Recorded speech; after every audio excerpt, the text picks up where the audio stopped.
నమస్తే నేను మీ కుప్ప పద్మిని ఇన్నాళ్ళు మీ సపోర్ట్ ని నాకు అందిస్తూ మీ ప్రేమని నాకు అందిస్తున్న ప్రతి ఒక్కరికి కృతజ్ఞతలు ఇప్పుడు చూడబోతున్న ఈ వీడియో కూడా ఖచ్చితంగా మీకు ఉపయోగపడుతుంది లైక్ షేర్ అండ్ సబ్స్క్రైబ్ చేసి మీ ఇష్టాన్ని అలాగే మీ సపోర్ట్ ని నాకు అందించండి అలాగే ఈ వీడియో పట్ల మీ అభిప్రాయాన్ని కామెంట్ సెక్షన్ లో కామెంట్ చేసి నాకు తెలియజేయండి నమస్తే నమస్కారం శుభోదయం కార్యక్రమానికి స్వాగతం ఈ రోజు 28వ తారీఖు సెప్టెంబర్ నెల 2024వ సంవత్సరం శనివారం శ్రీ క్రోధినామ సంవత్సరం దక్షిణాయనం వర్ష ఋతువు హస్తాకార్తె ఈ రోజు భాద్రపద మాస బహుళపక్ష ఏకాదశి తిథి మధ్యాహ్నం 2:49 వరకు తదుపరి ద్వాదశి తిథి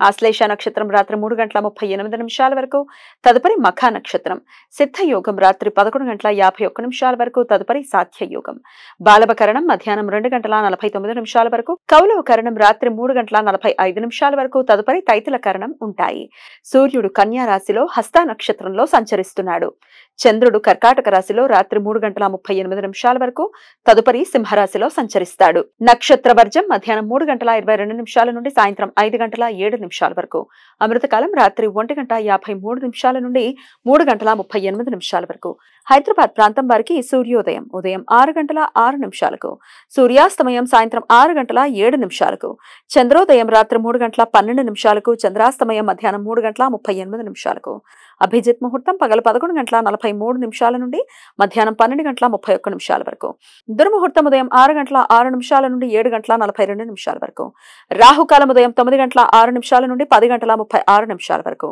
గుళిక కాలం ఉదయం 6:06 నుండి 7:36 వరకు యమగండం మధ్యాహ్నం 1:37 నుండి 3:07 వరకు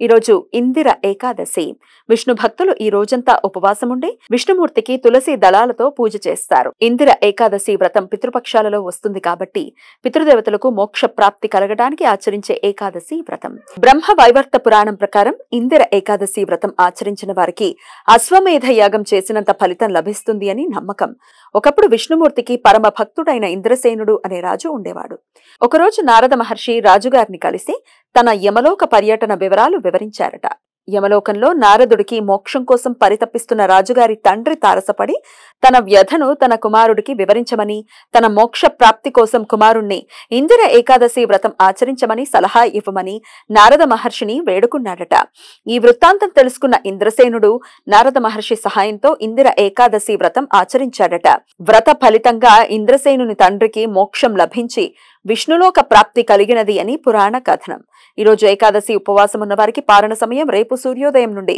ఉదయం 8:30 వరకు ఉంటుంది చాతుర్మాస దీక్షలో భాగంగా ప్రస్తుతం క్షీరవర్జం జరుగుతున్నందువలన ఈరోజు ఉపవాసం ఉన్న వారికి రేపు పారణ భోజనంలో పాలతో చేసిన వంటకాలు తినకూడదు నిన్న అపరాహ్న కాలంలో ఏకాదశి తిథి వ్యాప్తి కలిగి ఉండటం రేపు ద్వాదశి తిథి అపరాహ్న కాలంలో పూర్తిగా ఉండటం వలన ఈ రోజు శ్రాద్ధ కర్మలు చేయటానికి శూన్యతిథి ఈ సమాచారాన్ని మనకందించిన వారు మేడికొండూరు విశ్వనాథ్ ప్రసాద్ గారు ఆయనకు కృతజ్ఞతలు తెలియజేస్తూ నారాయణ స్మరణతో సమస్త సన్మంగళాని భవంతు నమస్కారం